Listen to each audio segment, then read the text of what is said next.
ఈ మధ్య చూస్తుంటే మీరు ఎక్కువగా కనబడుతున్నారు, ఎక్కడ చూసినా మీరే మాట్లాడుతున్నారు, భయం లేకుండా మాట్లాడుతున్నారు. ఏంటి ఆ ధైర్యం? జగన్ గారి ధైర్యం ఇంకేముంటుంది. జగన్మోహన్ రెడ్డి గారు ఉన్నటువంటి ధైర్యమే కదా. గొడవలు లేకపోతే అరెస్టులు ఓకే, ప్రాణాలు తీసేంత వరకు వస్తాయి. దాని మీద మీ యాక్షన్ ఏముంది అసలు? మీరు బాత్రూంలోకి దూరారు, హార్పిక్ తాగారని సోషల్ మీడియా, అంటే టీడీపీ సోషల్ మీడియా అది ప్రచారం చేసింది. దాని మీద మీ రియాక్షన్ ఏంటి? లేదంటే నేనేదో ఓయోలో దొరికానో, లేదంటే ఇంకో స్టార్ హోటల్లో దొరికానో. మీ వెనక సపోర్టర్ ఎవరు అసలు? మీకు వెనకాలేరు ముందు లేరు, అంతా ఒకటి జగన్ గారు. కోటరీని దాటి ముందుకు వెళ్ళడానికి మీకు ఏమైనా ఛాన్స్ దొరుకుతుందా? అసలు కోటరీ అనేది లేదు ఇక్కడ. ఒకటి జగన్ గారు, బాధ్యతలు జగన్ గారు అప్పచెప్పిన వాళ్ళే తప్ప దానికి. వైసీపీ బలం ఏంటి, బలహీనత ఏంటి? ఇప్పుడు వైసీపీ బలము బలహీనత మీరు అన్నట్టుగా ఏంటంటే, ఇప్పుడు లోకేష్ గారు ఒకవేళ ఆయన సీఎం అయితే అప్పుడు పరిస్థితి ఏముంటుంది అనుకుంటున్నారు? ఇంకా అరాచకంగా ఉంటుంది, దాంట్లో ఏముంది. నమస్తే, వెల్కమ్ టు గ్రేట్ ఆంధ్ర. ఈరోజు గ్రేట్ ఆంధ్ర స్టూడియోలో ఉన్నారు మనతో పాటు వైఎస్ఆర్సీపీ అధికార ప్రతినిధి కారుమూరి వెంకటరెడ్డి గారు. వైఎస్ఆర్సీపీ పార్టీ అధికారంలో ఉన్న రోజులు ఆయన ఎక్కడ పెద్దగా కనబడలేదు. పార్టీ అధికారం కోల్పోయిన తర్వాత ఆయన తప్ప ఇంకెవరూ కనిపించట్లేదు. అసలు పార్టీలో ఏం జరుగుతుంది? యాక్టివ్గా ఉన్న వాళ్ళు జస్ట్ ఒకరిద్దరు ముగ్గురు అంతే, ఇంకెవరూ కనిపించరు. ఎందుకని? అసలు పార్టీ అధిష్టానం నుంచి వీళ్ళకున్న ఆజ్ఞలు ఏంటి, లేకపోతే సంకేతాలు ఏమిస్తున్నారు, ఏం మాట్లాడమంటున్నారు, ఎందుకని ఎక్కువగా ఎవరు బయటికి రావట్లేదు? భయపడుతున్నారా, లేకపోతే అసలు మనకు వద్దులే, సంబంధం లేదులే అనుకుంటున్నారా? పార్టీ మీద ప్రేమాభిమానాలు ఎవరికి లేవా? అసలు ఏం జరుగుతుంది? రాష్ట్ర పరిస్థితులతో పాటు మిగతా విషయాలు కూడా ఆయన అడిగి తెలుసుకుందాం. నమస్తే అండి. నమస్తే చందన్ గారు, మీకు అట్లానే గ్రేట్ ఆంధ్ర ప్రేక్షకులందరికీ నమస్కారాలు. Thank you. సో ఈ మధ్య చూస్తుంటే మీరు ఎక్కువగా కనబడుతున్నారు, ఎక్కడ చూసినా మీరే మాట్లాడుతున్నారు, భయం లేకుండా మాట్లాడుతున్నారు. ఏంటి ఆ ధైర్యం? జగన్ గారి ధైర్యం ఇంకేముంటుంది. జగన్మోహన్ రెడ్డి గారు ఉన్నటువంటి ధైర్యమే కదా. సో నేను అంతకుముందు కూడా మాట్లాడాను, బట్ ఏంటంటే అపోజిషన్లో ఉన్నప్పుడు కొంచెం ఎలివేషన్ ఎక్కువ కనపడుతుంది. అధికారంలో ఉన్నప్పుడు కూడా కంటిన్యూ డిబేట్స్ అన్నీ చేశాం కానీ, బట్ ఏంటంటే అపోజిషన్లో ఉన్నప్పుడు ఫోకస్ ఎక్కువ కనపడతా ఉంటుంది. అధికారంలో ఉన్నప్పుడు ఏంటంటే మంత్రులు, ఎమ్మెల్యేలు ఈ ఎక్కువ ఉంటారు కాబట్టి ఫోకస్ అనేది జనరల్గా స్పోక్స్ పర్సన్ తక్కువ ఉంటాయి. సో కానీ స్పోక్స్ పర్సన్ కూడా ఎక్కువ లేరు, ఒకరిద్దరే కనబడుతుంటారు, మీరు ఇంకొంచెం ఎక్కువ కనబడుతున్నారు. ఏంటి మిగతా వాళ్ళు ఎందుకు లేరు, ఎందుకు రావట్లేదు? అసలు లేరని కాదు, ఇప్పుడు యాక్టివ్గా లేరు అనే దానికి కూడా కాదు కానీ, ఎందుకంటే కొంతమంది ప్రెస్ మీట్లు అడ్రస్ చేస్తూ ఉంటారు అధికార ప్రతినిధులుగా, కొంతమంది టీవీ డిబేట్లో కనపడతా ఉంటారు.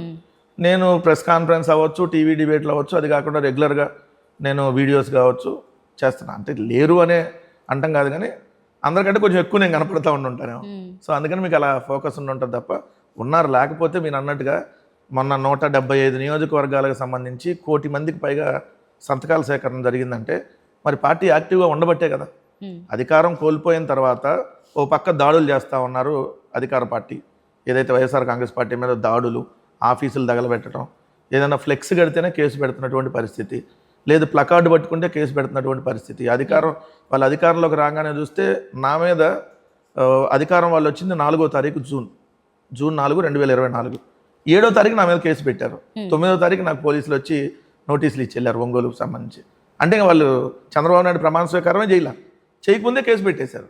సో ఇలాంటి పరిస్థితుల్లో తర్వాత మనం వినుకొండలో రషీద్ అనేటటువంటి వైఎస్ఆర్ కాంగ్రెస్ పార్టీ కార్యకర్త నడి రోడ్డు మీద నరికి చంపినటువంటి పరిస్థితి, అవతల అక్కడ సుబ్బారాయుడు నంద్యాల జిల్లాలో. సో అలా ఇలాంటివన్నీ జరుగుతున్నటువంటి నేపథ్యంలో కూడా మా కార్యకర్తలు, నాయకులు యాక్టివ్గా పనిచేయబట్టే కదా మొన్న 1 కోటి మంది సంతకాల సేకరణ కార్యక్రమం బ్రహ్మాండంగా జరిగింది. ఈ మెడికల్ కాలేజీలకు వ్యతిరేకంగా, ప్రైవేటీకరణకు వ్యతిరేకంగా. మీరు వినుకొండ రషీద్ ఇది అనుకుంటే గొడవలు లేకపోతే అరెస్టులు ఓకే, ప్రాణాలు తీసేంత వరకు వస్తాయి. దాని మీద మీ యాక్షన్ ఏముంది అసలు? సో ఒకటి, ఇప్పుడు పార్టీకి సంబంధించి వైఎస్ఆర్ కాంగ్రెస్ పార్టీ కార్యకర్తల మీద ఎక్కడ దాడులు జరిగినా, లేదా వాళ్ళకి సంబంధించి ఏదైనా ప్రాణ నష్టమో ఆస్తి నష్టం జరిగినా ప్రతి దగ్గర పార్టీ వెళ్ళి అండగా నిలబడింది. ఇప్పుడు చాలామందికి ఆర్థిక సాయం కూడా అందించింది, కానీ అది బయటకు చెప్పుకోలేదు. బట్ మాకు తెలుసు కాబట్టి, ఈవెన్ మొన్న కూడా మా నియోజకవర్గంలో చుండూరు అనేటటువంటి మండలంలో కేఎన్పల్లిలో అంతమంది కేఎన్పల్లి సర్పంచ్గా ఉన్నటువంటి వాళ్ళ ఇంటి మీద తెలుగుదేశం వాళ్ళు వెళ్ళి దాడి చేస్తే తర్వాత జగన్ గారిని కల్పించిన తర్వాత జగన్ గారు వాళ్ళకి ఆర్థిక సాయం చేశారు ఆ ఫ్యామిలీకి. సో ఇట్లా ఖచ్చితంగా పార్టీ చేస్తుంది. బట్ మీరు అన్నట్టుగా కొన్ని న్యాయపరంగా వెళ్తున్నాం, ప్రైవేట్ కేసులు వేయటం జరుగుతూ ఉంది. ఇప్పుడు అంతకుముందు సవేంద్రారెడ్డి అనే వాళ్ళకి గంజాయి కేసు పెట్టారు, ఇమీడియట్గా పార్టీ రియాక్ట్ అయ్యింది. సో అది వితిన్ అతనికి ఎమ్మటనే ఏదైతే న్యాయస్థానంకి వెళ్ళి బెయిల్ తీసుకొచ్చుకోగలిగాము. సో ఇలా ఖచ్చితంగా మీరు అన్నట్టు కొమ్మినేని గారి మీద పార్టీకి సంబంధం లేదు, ఆయన ఎక్కడ ఏం మాట్లాడింది కాదు, 50 సంవత్సరాల జర్నలిజం అనుభవం ఉన్నటువంటి వ్యక్తి. అలాంటి కొమ్మినేని గారు సాక్షి టీవీలో పనిచేస్తున్నాడు అనేటటువంటి ఉద్దేశంతో ఆయన మీద తప్పుడు కేసు పెట్టారు. సుప్రీంకోర్టు దాకా వెళ్ళింది పార్టీ. సో వెళ్ళలేదంటానికి ఎట్లా అయితే నేను అరెస్ట్ అయ్యా. అరెస్ట్ అయితే పొద్దున్నే నేను అరెస్ట్ అయితే నేను రాత్రి కల్లా మళ్ళీ బయటకు రాగలిగాను. నేను జైలుకి వెళ్ళలేదు, కోర్టు మెట్లు ఎక్కాను, న్యాయస్థానం దగ్గర బెయిల్. నా కోసం 10 మంది లాయర్లు వచ్చారు, పార్టీ పంపించింది. నాకు ఒకళ్ళు కూడా నా పర్సనల్ కాదు. సో ఎంటైర్ పార్టీ లీడర్షిప్ అంతా వచ్చి నిలబడింది అక్కడ తాడిపత్రిలో. అలా నన్ను ఫస్ట్ గుంతకల్ స్టేషన్కి తీసుకెళ్తే. సో పార్టీ మీరు అన్నట్లు లీగల్ టీం 2019 to 24 కంటే 24 to ఇప్పటికి లీగల్ టీం చాలా చాలా ఫాస్ట్గా రియాక్ట్ అవుతున్నది. ఎక్కువ ఉంది లీగల్ సపోర్ట్ అనేది మా విషయాలన్నింటిలో, లేదంటే మా కార్యకర్తలకు జరిగినటువంటి అన్ని విషయాల్లో స్పష్టంగా కనపడింది కదా. ఓకే, అసలు ఆ రోజు ఏం జరిగింది? మీకు అరెస్ట్కి సంబంధించి నోటీసులు ఇచ్చారు. జరుగుతున్న ప్రాసెస్లో మీరు బాత్రూంలోకి దూరారు, హార్పిక్ తాగారని సోషల్ మీడియా, అంటే టీడీపీ సోషల్ మీడియా అది ప్రచారం చేసింది. దాని మీద మీ రియాక్షన్ ఏంటి? ఒకటి, నన్ను డిగ్రేడ్ చేయాలంటే ఏం చేయాలి? ఏదో ఒక విధంగా ఇలాంటివన్నీ రూమర్స్ సృష్టించాలి. లేదంటే నేనేదో ఓయోలో దొరికానో, లేదంటే ఇంకో స్టార్ హోటల్లో దొరికానో, లేదంటే ఇది బాత్రూంలో తాగారనో. ఎందుకు తాగుతారు? పొలిటికల్గా ఉన్నప్పుడు నేను ఇంత బలంగా మాట్లాడుతున్నాను అని అంటే నేను అన్నిటికీ మెంటల్గా ఫిక్స్ అయ్యే మాట్లాడుతున్నా. నేను ఖచ్చితంగా జైలు జీవితం అనుభవిస్తాననేది నాకు తెలుసు. అది ఈరోజు కాకపోతే రేపు లేదా వచ్చే సంవత్సరం నన్ను మళ్ళీ అరెస్ట్ చేయొచ్చేమో. సో దానికి నేను మెంటల్గానే ప్రిపేర్ అయ్యి ఉన్నా. సో ఇప్పుడు నిజంగా అలాంటిది ఏమైనా ఉంటే పోలీసులు అక్కడ చెప్తారు కదా, మెజిస్ట్రేట్ ముందు పోలీసులు ఇది కూడా నాకు సహకరించలేదు, లేదంటే ఇలా బెదిరించబోయాడు అనేది పోలీసులు చెప్తారు కదా ఎక్కడ జరిగి ఉంటే. సో ఇదంతా ఏంటంటే మాకు వ్యతిరేకంగా ఉన్నటువంటి నెగిటివ్ సంస్థలు ఏదైతే మీడియా సంస్థలు ఉన్నాయో, అది మా వ్యతిరేకంగా ఉన్నటువంటి ఎల్లో మీడియా సంస్థలు, వాళ్ళకి సంబంధించినటువంటి సోషల్ మీడియా, వీళ్ళు సృష్టించినటువంటి కథ. నాకు పోలీసులు వస్తున్నారన్న సమాచారం 10 నిమిషాల ముందే ఉంది. నేను నిజంగా వెళ్ళిపోవాలి, పోలీసులకి సహకరించకూడదు, లేదంటే పోలీసులకి దొరకకూడదు అని అనుకుంటే ఇంట్లో ఫోన్ పెట్టేసి వెళ్తే నన్ను కనిపెట్టలేరు వాళ్ళు. ఎందుకు? నేను ఉండేటటువంటి గేటెడ్ కమ్యూనిటీలో 1400 ఫ్లాట్లు ఉన్నాయి, 2 టవర్లు, 30 ఫ్లోర్లు. ఎక్కడ సీసీ ఫుటేజ్ కారిడార్లో ఉండదు. ఏ కారిడార్లో సీసీ ఫుటేజ్ ఉండదు. అది కూడా నేను పెట్టించుకున్న సీసీ ఫుటేజ్ కారిడార్లో.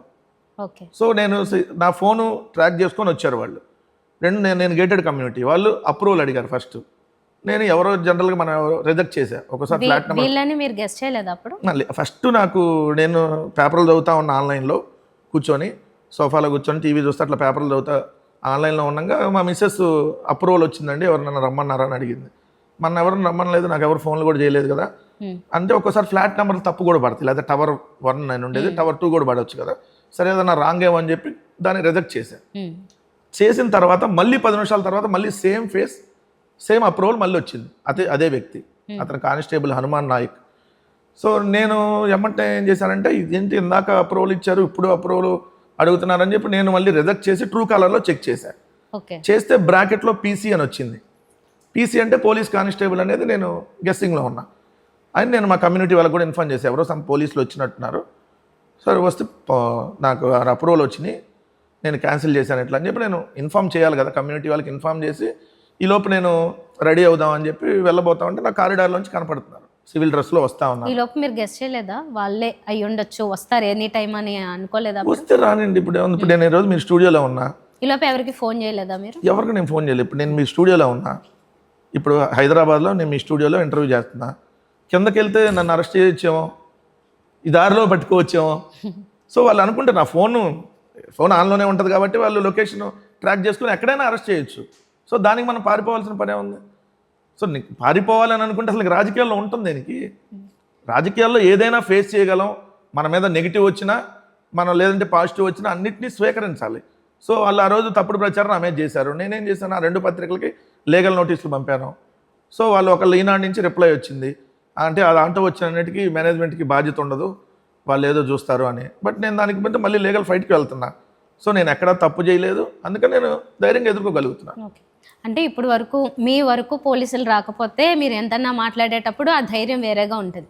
వచ్చాక ఒకసారి అరెస్ట్ చేసి ఆల్మోస్ట్ తీసుకెళ్ళినప్పుడు మీకైనా పోనీ మీ ఇంట్లో వాళ్ళకైనా మీ వైఫ్ మాట్లాడారు, చెప్పలేదు ఫస్ట్ ఇన్ఫర్మేషన్, అసలు ఏమీ ఇవ్వలేదు నోటీసు, మళ్ళీ సడన్గా తీసుకెళ్ళిపోయారు, రూడ్గా బిహేవ్ చేశారు కింద, ఇలాంటివి అని చెప్పి ఆ తర్వాత నుంచి భయం ఏం కలగలేదా? ఆవిడనే మనకు ఎందుకు వద్దు అని ఏం చెప్పలేదా? అంటే ఒకటి ఇక్కడ చాలా సందర్భాల్లో మా మిస్సెస్కి నేను రాజకీయాల్లో ఉండటం ఇష్టం లేదు. ఇప్పుడని కాదు, జనరల్గా ఏంటంటే నేను అంతకుముందు నాది ఎడ్యుకేషన్ కన్సల్టెన్సీ, బిజినెస్ సెక్టార్లో ఉండేవాడిని, పొలిటికల్గా అంతకుముందు తక్కువ ఉండేవాడిని. అప్పుడు ఏంటంటే ఫ్యామిలీతో స్పెండ్ చేయటం ఎక్కువ సమయం ఉండేది. ప్రతి సంవత్సరం ట్రిప్పులకి వెళ్తాం, ఏదో ఒక వెకేషన్స్లో ట్రిప్పులకి, లేదా ప్రతి వారం ఏదో షాపింగ్లకి, ఏదో ఒక సినిమాలకి ఇలా తీసుకెళ్ళడం ఎక్కువ ఉండేది. ఇప్పుడు పొలిటికల్ ఉన్నాకేంటి, అటన్నిటికీ ఆల్మోస్ట్ దూరం అయిపోయాం. సో రెండోది బిజినెస్ దెబ్బతింటుంది. పొలిటికల్ ఉన్నప్పుడు రెండింటిని కాన్సన్ట్రేషన్ చేయలేము. సో అలా అలా ఉన్నప్పుడు ఏంటంటే ఇబ్బందులు ఉంటాయి ఫ్యామిలీలో. సో అందుకని వద్దని చాలా సందర్భాల్లో చెప్పారు. కానీ నాకు ఇది ఇష్టం, ఫ్యాషన్. సో నేను దీంట్లోనే ఉండాలని అనుకుంటున్నా. లాంగ్ రన్లో పొలిటికల్లోనే ఇంకా యాక్టివ్గా ఉండాలనేది నేను మనసులో ఫిక్స్ అయి ఉన్నా. సో ఇంక వాళ్ళు ఇక మనం చెప్పినా వినడు అనే కోణంలో వచ్చేసారు. వచ్చేసిన తర్వాత మీరు అన్నట్టు కేసు పెట్టిన తర్వాత ఇంకా వాళ్ళప్పుడు ఇంత దాకా వచ్చినాక ఎందుకు మనం వెనక్కి తగ్గాలి అనేది ఉంటుంది కదా. సో ఇప్పుడు మన ఒక రకంగా వాళ్ళు వేధిస్తున్నప్పుడు ఇప్పుడు మనం పారిపోతే ఇంకా అది ఇంకా ఇన్నాళ్ళు మనం పనిచేసిన దానికి అర్థమే ఉంటుంది, భయపడి పారిపోయినట్టు అయింది. సో నేను అందుకనే అరెస్ట్ అయిన తర్వాత రోజు నుంచి కూడా నేను అంతకుముందు ఉన్న దానికంటే ఇంకా యాక్టివ్గా ఉన్నా, అంతకుముందు ఉన్న దానికంటే ఇంకా బలంగా మాట్లాడగలుగుతున్నా అని చెప్తున్నారు ఫ్రెండ్స్ కానీ ఇంకొకళ్ళు. సో ఒకటి ఫిక్స్, కంప్లీట్గా ఈ జీవితం పొలిటికల్లోనే ఉండాలని ఫిక్స్ అయ్యా. అది కూడా వైఎస్ఆర్ కాంగ్రెస్ పార్టీలోనే ఉండాలని ఫిక్స్ అయ్యా. ఓకే, ఏం ఆశిస్తున్నారు? ఆశించి అయితే నేను పని చేయట్లేదు. ఎందుకు నేను అంటున్నా అంటే ఆశించి పని చేస్తే ఏమవుతుంది, డిసప్పాయింట్ అవుతాం రాకపోతే. సో ఏం ఆశించకుండా ఎలా పని చేస్తారంటే ఏదో ఒకటి వస్తుంది కదా వాళ్ళకైతే రేపు. ఇప్పుడు నేను వైఎస్ఆర్ కాంగ్రెస్ పార్టీలో సేవాదళ్ అనేటటువంటి విభాగం, అంటే వైఎస్ఆర్సీపీ సేవాదల్లో జనరల్ సెక్రటరీగా పనిచేశాను. దాని తర్వాత స్టేట్ బాడీలో జాయింట్ సెక్రటరీగా పనిచేశాను, రాష్ట్ర సంయుక్త కార్యదర్శి. ఇప్పుడు రాష్ట్ర అధికార ప్రతినిధిగా ఉన్నా. రేపొద్దున ఎందుకంటే పెద్దదే వస్తారు కదా, తక్కువైతే రాదు కదా. సో కంప్లీట్గా ఇప్పుడు నాకు ఇది నేను టార్గెట్ పెట్టుకొని అయితే ఇప్పుడు వరకు వెళ్ళాలా. బట్ అధికారంలోకి వస్తే ఏదో ఒకటి అయితే వెంకటరెడ్డికి ఇస్తారు కదా, ఆ బాధ్యతలు తీసుకుంటా. లేదు ఇప్పుడు లేదు మళ్ళీ కొద్దిగా ఆగమంటే వెయిట్ చేస్తా. సేమ్ ఇప్పుడు ఎట్లా మాట్లాడుతున్నానో అదేవిధంగా కొనసాగిస్తా. దాంట్లో నో డౌట్. ఏదో ఆశించి పని చేస్తున్నాను అనేది అయితే అబద్ధం. సో ఆశించి పనిచేసేవాడిని అయితే నేను గవర్నమెంట్లో ఉన్నప్పుడు ఒక్క పదవి కూడా నేను తీసుకోవాలా. నేను పార్టీ పదవి కూడా అదే పదవిలో ఉన్నా, అంతకుముందు ఉన్న పదవిలో ఉన్నా తప్ప అప్గ్రేడ్ కూడా కాల. మరి నిజంగా ఆశించి అయితే నేను కూడా ఎవరో ఒకరి దగ్గరికి వెళ్ళి నాకు ఇది కావాలి చేయండి అని చెప్పి 10 సార్లు తిరిగితే చేసేవాళ్ళేమో కదా. సో నేనైతే ఏం ఆశించలా. బట్ మనకి ఏది రాసి పెడితే అది అవుతుంది అంతే. Something is better then nothing. కానీ మీకు పర్టికులర్గా ఇది అనేదే లేదు టార్గెట్. ఇప్పుడు అంటే ఉండి మనం దానికి వెళ్తే అది రాలేదు అనుకో, రేపు పొద్దున డిసప్పాయింట్ అవుతాం కదా. అప్పుడు నేను ఇంత యాక్టివ్గా మాట్లాడలేను కదా. ఈ ఎమ్మెల్యేనో ఇంకోటో చాలా మంది అలాంటివే ప్రతిపాదనలు పెడుతుంటారు. జగన్మోహన్ రెడ్డి గారి ఆశీస్సులు, ఆ భగవంతుడి ఆశీస్సులు ఉంటే మీరు అన్నది రావచ్చు. అది ఈ రోజు కాకపోతే రేపు కాదు ఆ నెక్స్ట్ ఎలక్షన్ రావచ్చేమో. సో వెయిట్ అండ్ సీ అంతే. మనం దాని గురించి ఏమంత ఆరాట పడవ లేదంటే దానికోసం రావాలనో ఇంకా దానికోసం ప్రయత్నాలు అయితే నేనేం చేయట్లా ప్రజెంట్ అయితే. మీ వెనక సపోర్టర్ ఎవరు అసలు మీకు పార్టీలోనా? వెనకాలేరు ముందు లేరు, అంతా ఒకటి జగన్ గారు. సపోర్టర్స్ ఏముంటుంది?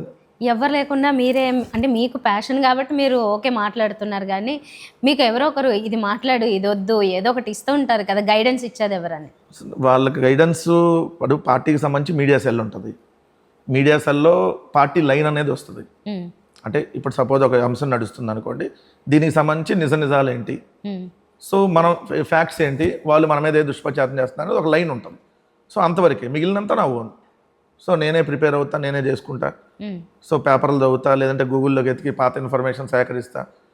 సో నేను నా వేలో వెళ్తూ ఉంటాను. నాకేం ఇది చేయకూడదు అంటానికి ఎవరు లేరు. ఇప్పుడు నేను ఒకవేళ నేను ప్రెస్ మీట్ కావాలని అడిగాను అనుకోండి, తాడేపల్లి వెళ్తే నేను పెట్టాలనుకుంటే నేను అడిగితే ఏమన్నా ఇస్తారు, పెడతా ప్రెస్ మీట్. లేదన్నా దీని మీద ఉంది, దీని మీద ఇట్లా రియాక్ట్ అవుదాం అనుకుంటున్నాం అంటే రియాక్ట్ అవుతాం. సజ్జల గారును ఇంకొకరు ఎవరైతే అక్కడ అందుబాటులో ఉంటే, మేజర్గా జగన్ గారు తర్వాత అక్కడ సజ్జల గారు ఉంటారు కాబట్టి సజ్జల గారి డైరెక్షన్లో అక్కడ ఏదైతే ఏదైనా మాట్లాడటానికి చేయడానికి, లేదు ఇది మాట్లాడాము లేదంటే ఇది మాట్లాడవచ్చా లేదా అనేది అడిగి రియాక్ట్ అవుతాం. కొన్ని అంశాలు కొన్ని అయితే మనకు తెలిసిపోద్ది, అడగాల్సిన పని కూడా లేదు, ఓపెన్గా కనపడతా ఉంటుంది కాబట్టి దాన్ని అడగాల్సినది. కొన్ని సెన్సిటివ్ అంశాలు ఉంటాయి, దీని మీద స్పందించాలా వద్దా ఇట్లాంటివి అన్నప్పుడు కొంచెం పార్టీని అడిగే ఖచ్చితంగా చేస్తుంది అట్లా. ఓకే, ఇప్పుడు మీరు చెప్పిన ఆయన పేరుతో పాటు మరికొందరిని కోటరీ అంటున్నారు. ఇప్పుడు జగన్ గారితో నేరుగా మాట్లాడడం లేదు, ఈ కోటరీతోనే చుట్టూనే ఉంటుందా? అంటే ఏమన్నా మాట్లాడాలన్నా ఏం చేయాలన్నా కోటరీని దాటి ముందుకు వెళ్ళడానికి మీకు ఏమన్నా ఛాన్స్ దొరుకుతుందా? అసలు కోటరీ అనేది లేదు ఇక్కడ. ఒకటి జగన్ గారు ఒకటే, చుట్టూతా బాధ్యతలు తీసుకునే వాళ్ళే తప్ప, బాధ్యతలు జగన్ గారు అప్పచెప్పిన వాళ్ళే తప్ప దాని కోటరీ అంటే ఎట్లా?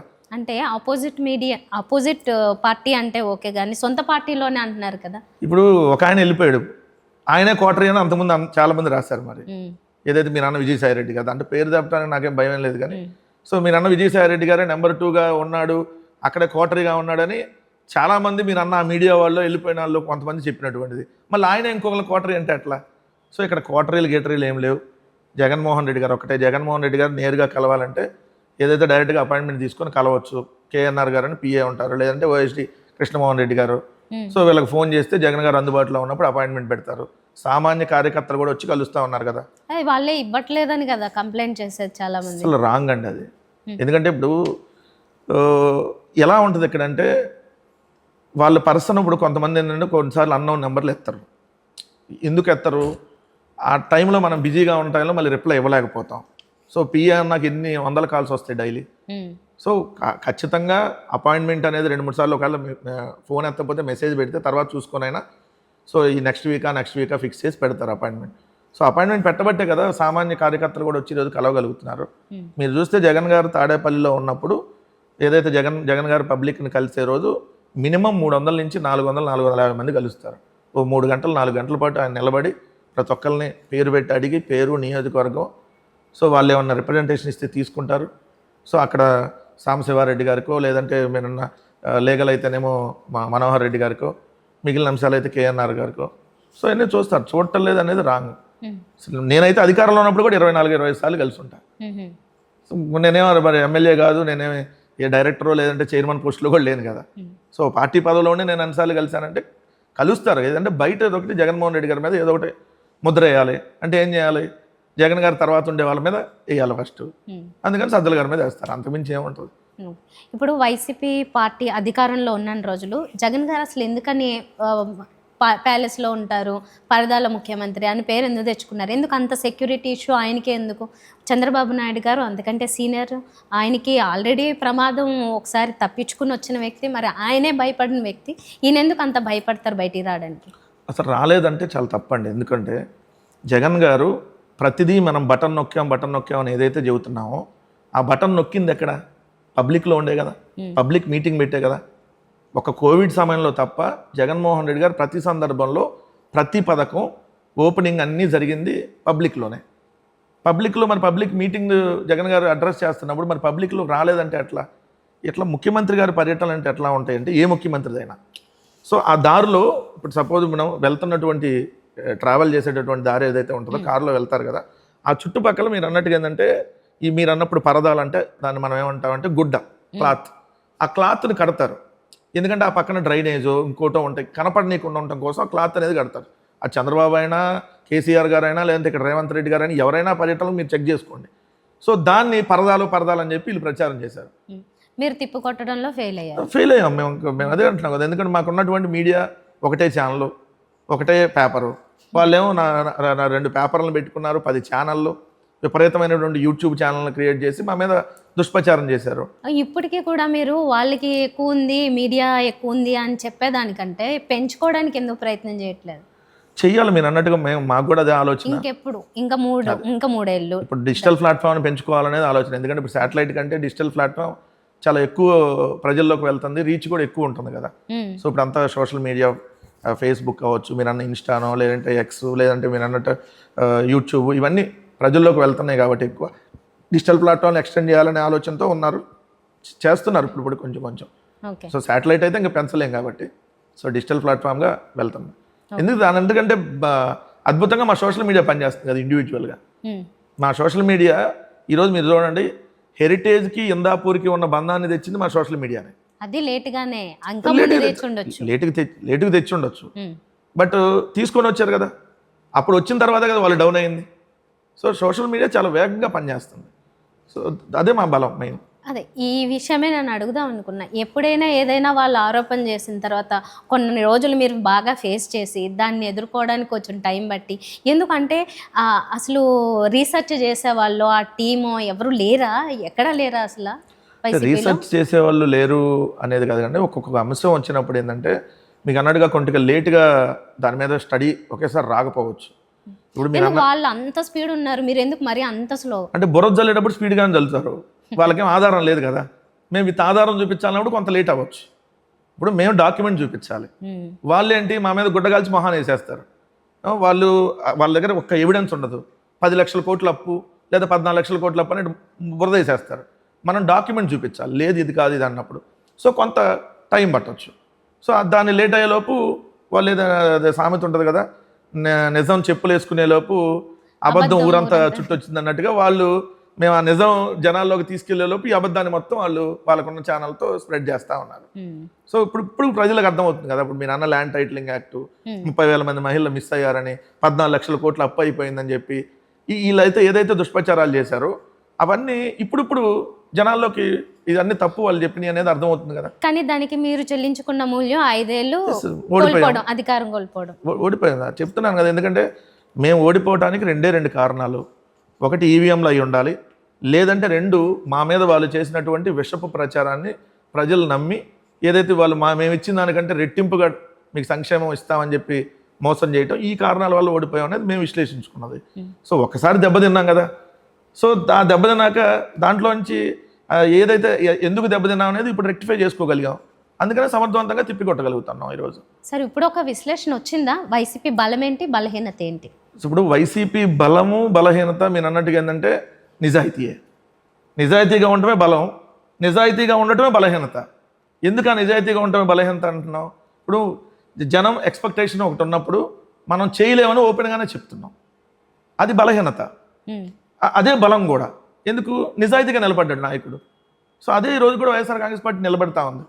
జగన్ గారే మా బలము బలహీనత అని చెప్పుకుంటాం. ఎందుకంటే ఇప్పుడు మీరు ఒక వర్డ్ చంద్రబాబు నాయుడు సింపుల్గా అబద్ధం చెప్పేస్తాడు, మేము అధికారంలోకి వస్తే సంపద సృష్టించేస్తాం, మేము అధికారంలోకి వస్తే ఇంటికి ఒక ఉద్యోగం ఇస్తాం, అధికారంలోకి వస్తే నెలకు 3,000 రూపాయలు నిరుద్యోగ భృతి ఇస్తాం, ఆడబిడ్డ అనేది 1,500 నెలకి ఇస్తాం, నీకు 15, నీకు 18, నీకు 18, నీకు 18, నీకు 20, నీకు 20, నీకు 36, నీకు 36, ఇట్లా అవి చేయలేము. ఇప్పుడు ఫ్యాక్ట్ అర్థమవుతుంది ప్రజలకి, మేము ముందే చెప్పేస్తున్నాం చేయలేము అనేది, చేయగలిగిందే చెప్తాం.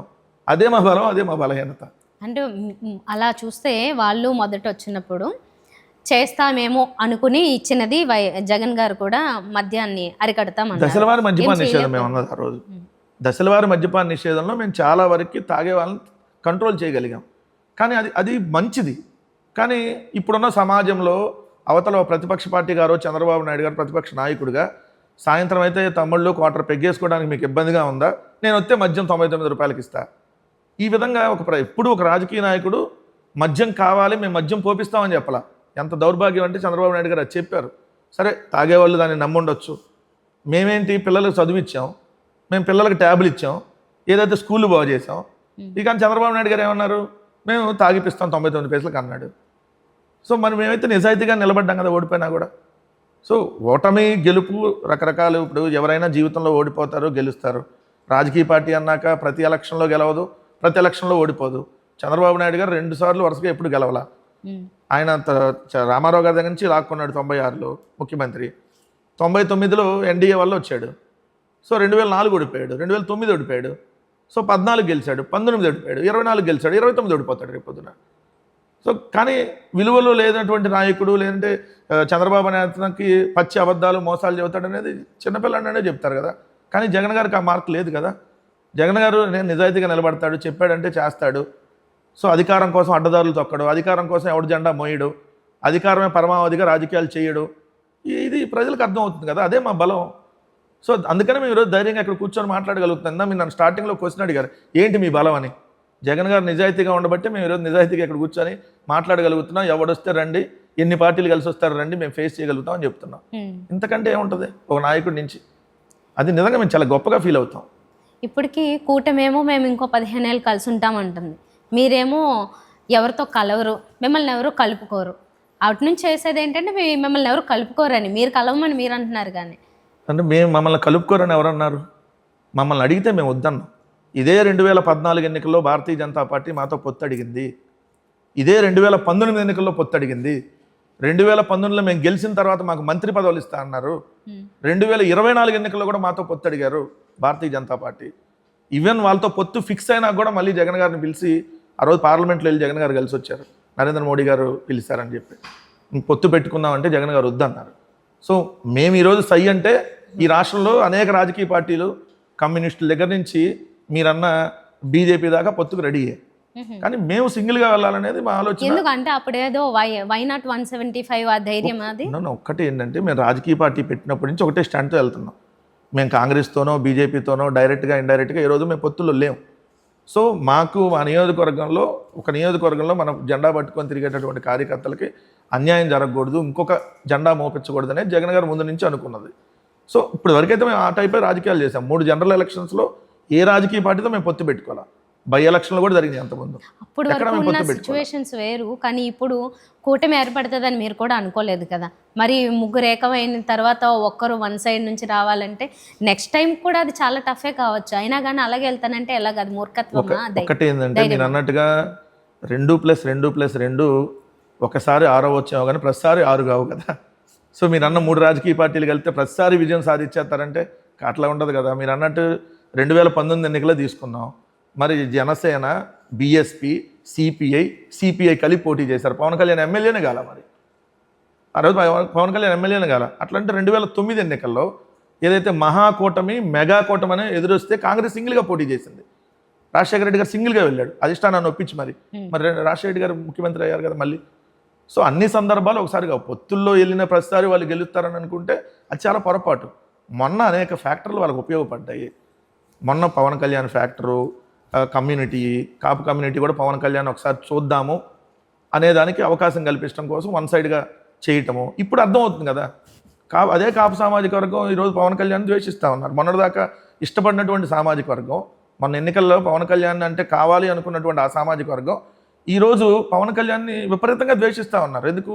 అతను వెళ్ళి ఇంకా చంద్రబాబు నాయుడు కాదు, లోకేష్కి కూడా అడుగులు మడుగులు వస్తున్నాడు, రేపొద్దున దేవాంశుకు కూడా వస్తున్నాడు. ఇంకా మన బతుకంతా ఏదైతే పవన్ కళ్యాణ్ చెప్పినట్టే మనం కింద లెవెల్లో ఉండాలంటే కష్టమో, మన ఆత్మగౌరవాన్ని చంపుకోలేము. ఒకసారి చంపుకోవచ్చు, రోజు చంపుకొని బతకాలంటే ఎట్లా? సో అందుకని ఇప్పుడు వాళ్ళకి అర్థమవుతుంది. సో ఇవన్నీ రేపొద్దున వాళ్ళకి వ్యతిరేకంగా పనిచేస్తాయి. రెండోది, మేము ఇచ్చినటువంటి సంక్షేమ పథకాలు ఈరోజు లేవు.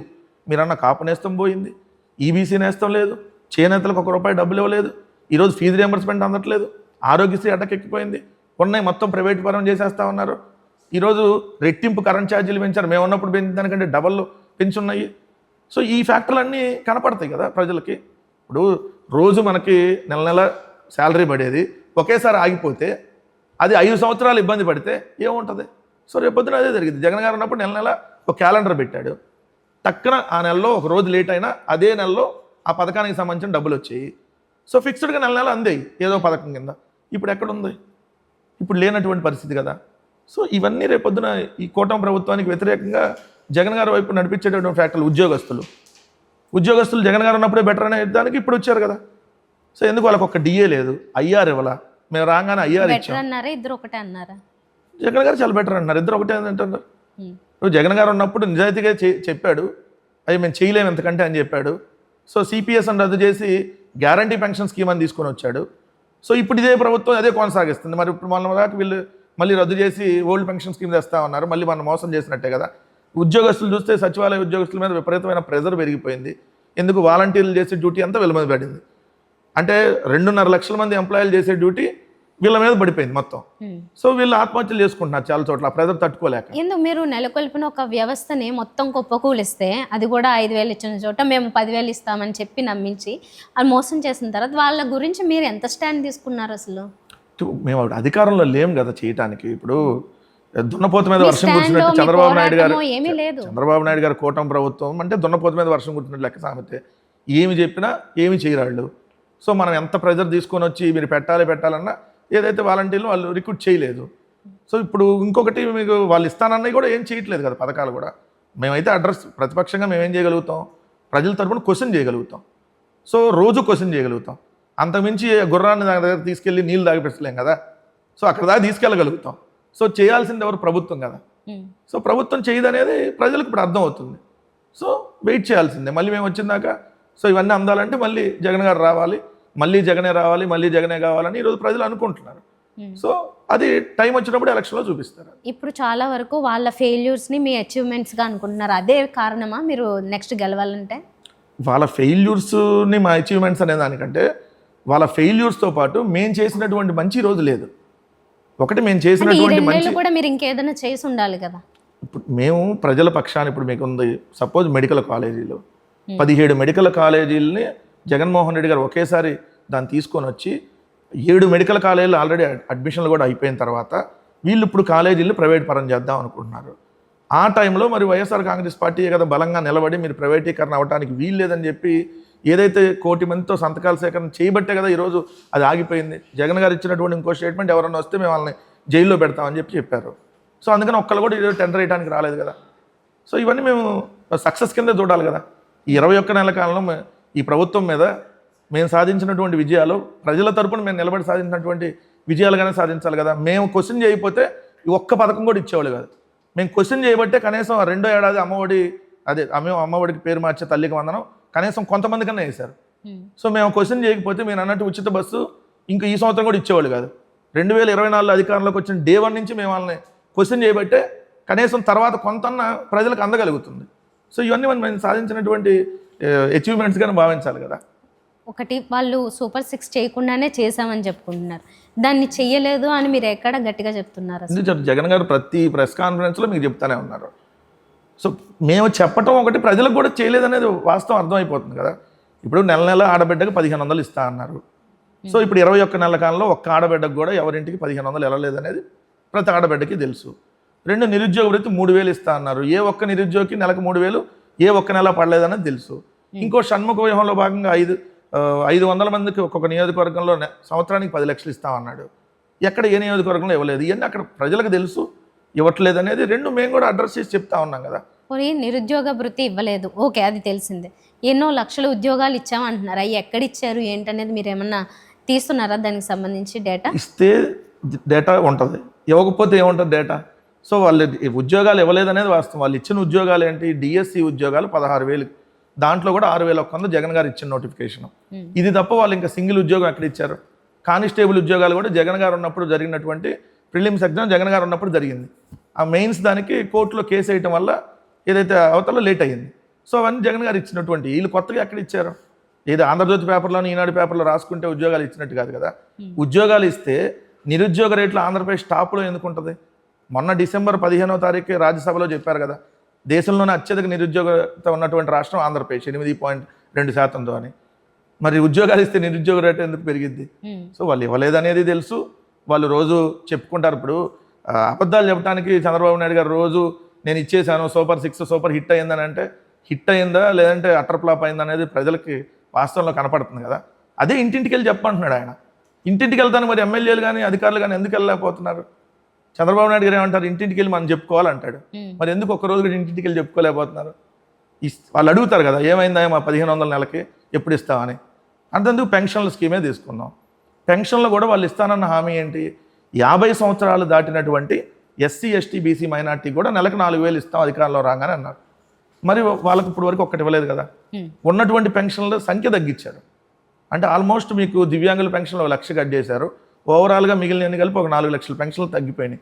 అంతకుముందు 66 లక్షలు ఇస్తే ఇప్పుడు 62 లక్షలు అయింది. ఇంకా అర్హులైన కొత్త వాళ్ళవి కూడా పెద్దగా యాడ్ చేసింది లేదు. కొత్త జగన్ గారు ఉన్నప్పుడు లాస్ట్ జనవరికి కొత్త పెన్షన్ ఇచ్చారు. జనవరి 2024 కొత్త పెన్షన్లు ఇచ్చారు. అప్పటి వరకు జనవరి నుంచి మార్చి వరకు 196,000 మంది అప్లై చేసిన వాళ్ళు ఉన్నారు. సో తర్వాత మార్చిలో ఎన్నికల కోడ్ వచ్చింది, ఇవ్వడానికి లేదు. సో వాళ్ళు పెండింగ్ ఉన్నారు. సో 50 నుంచి 60 సంవత్సరాల మధ్య ఉన్నటువంటి ఎస్సీ ఎస్టీ బీసీ మైనార్టీలు అప్పటికే 20 లక్షల మంది ఉన్నారు.